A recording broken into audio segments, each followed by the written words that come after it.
నమస్కారం రైతు బంధువులారా, మీరు సంపాదించే ప్రతి ధాన్యం వెనుక మీ నిండు నిద్రలేని కష్టం ఉంటుంది. కానీ ఈ మారిన కాలంలో వ్యవసాయం మరింత సవాళ్లను ఎదుర్కొంటోంది. మారుతున్న వాతావరణం, పంటల ధరల ఊగిసలాట, నకిలీ విత్తనాలు, అధిక ఖర్చులు. ఇవన్నీ చూస్తుంటే మనకు సరైన మార్గదర్శకత అవసరం. ఏదైనా పథకం కానీ ఇతరత్రా విషయాలను రైతుల గురించి తెలుసుకొనుటకు మన ఛానెల్ని సబ్స్క్రైబ్ చేసి లైక్ చేయండి. ప్రస్తుతం దేశంలో 7.75 కోట్లకు పైగా క్రియాశీల కేసీసీ ఖాతాలు ఉన్నాయి. ఈ పథకం ద్వారా రైతులు తక్కువ వడ్డీ రేట్లతో రుణాలు పొందగలుగుతున్నారు. దీని వలన వారిపై ఉన్న ప్రైవేట్ అప్పుల భారం తగ్గుతోంది.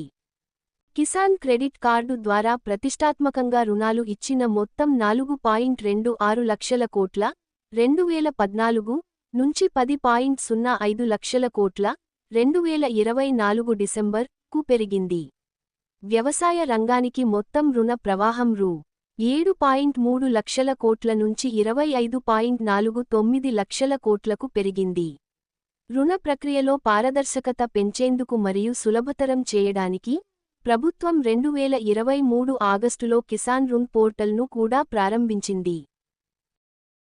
రైతులకు మేలు చేసేందుకు కేంద్రం మరో కీలక నిర్ణయం తీసుకుంది. ప్రధానమంత్రి నరేంద్ర మోదీ అధ్యక్షతన సమావేశమైన కేంద్ర మంత్రివర్గం 2025 నుండి 26 ఆర్థిక సంవత్సరానికి మార్పు చేసిన వడ్డీ సబ్సిడీ పథకం కింద వడ్డీ సబ్సిడీ భాగాన్ని కొనసాగించాలని ఆమోదించింది.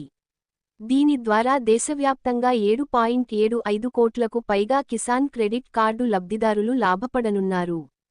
కేంద్రం ఈ పథకాన్ని కొనసాగించేందుకు అవసరమైన నిధుల కేటాయింపును కూడా ఆమోదించింది.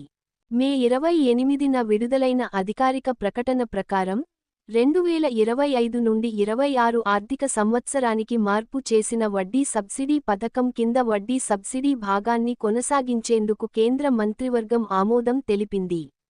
అలాగే అవసరమైన నిధుల సమీకరణకు కూడా ఆమోదం ఇచ్చింది.